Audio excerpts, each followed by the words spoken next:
Hey, I'm Sammy. I'm Spencer Robbins, and we run A Life of Free. If you haven't already, subscribe to our channel, like, and share it with a friend. Do it. Do it now. Do it. Do it.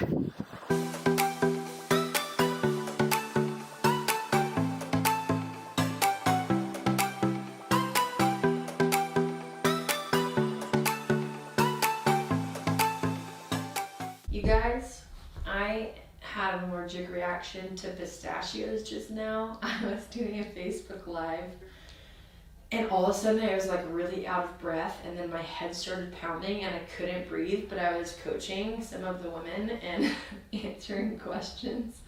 And I was like, oh, I'm having an allergic reaction to nuts right now. This is great. So I figured while I wait for my allergic reaction to leave that I'll just make more content because why not? I wanted to talk about bitterness and resentment. Who's had it? If you've had it, raise your hand. Raise it really high. Say, I have bitterness and I have resentment.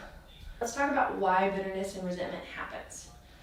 Bitterness and resentment happens whenever we don't give ourselves a voice and when we don't communicate what we actually need. Sometimes it's because we don't know what we actually need. And you harbor feelings internally and you harbor them and harbor them and harbor them until all of a sudden you have all of these nasty feelings. Should I take these off? Here's the thing, they're dirty. I'm gonna be right back. Also, my camera's not straight. Not straight. I can't tell if it's straight or not. I'm back. And I'm ready to attack. Here's the thing, bitterness and resentment happens whenever we don't get to have a voice, when we don't get to share what we need, when we don't invite people in the way that we want to. A lot of the times, not all of the time, but what I want to hit on today is that a lot of the time we have bitterness because of what we failed to do on our part, which was say what we needed to say. And then when you sit in it and you stay voiceless and you stay stuck and you feel powerless and you never got to express or communicate what you needed, now it has all of this time to grow, and a lot of people wait until they have like rage internally before they give themselves a voice. People will explode about something that happened years ago or months ago because they didn't address it when it was a little tiny thing that they could have talked about. A lot of people wait until there's like really high stakes pain and problems to have communication, to give themselves a voice and have confrontation. And a lot of the times when you wait until then, it comes with all of this reactive, high stakes energy and anger and frustration and expectation. And that person on the receiving end of that is like, whoa, like this doesn't seem like it's that big of a deal. I don't understand where all of these emotions are coming from. And a lot of times they have to bear the consequences of you not communicating. Now, this isn't true in every situation, and this isn't a black and white topic. But what I want to hit on and invite you into, if you're one of those people who's like, I don't need to talk about this, or like, I don't need to share how this person hurt my feelings, or this was like a tiny thing, so I don't really need to say it. If you're one of those people, what will happen if you continue to give your heart up and remove your own voice in your ability to communicate is things build. And so what I've learned to do is to hold short accounts, which means even if it's like a tiny thing and I experience a tiny amount of pain, and even if that person didn't mean to do it, even if I knew they had a good heart and good intentions and there wasn't anything on their side that they had malice towards me in, I still will communicate. But I'll communicate in a way of like, hey, I did this with a friend a couple weeks ago. We had plans that night. She told me it was going to be between like 6:30 and 8:30 p.m. that she was going to be free. I later on in the day asked, at what time are you going to be free, so that I don't have like a 2-hour gap. She didn't communicate for an hour, and then after that I just was like, oh, well, my time doesn't feel valued anymore. Like, I don't know that I want to even hang out.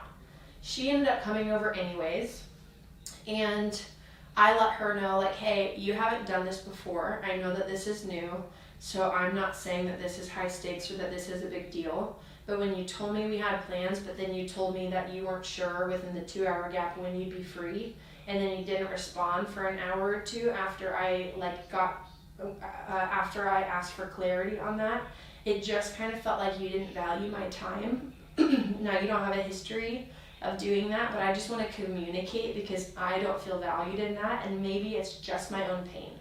Maybe this is my childhood wound of not feeling valued by people, but I just want to communicate that that doesn't feel good for me.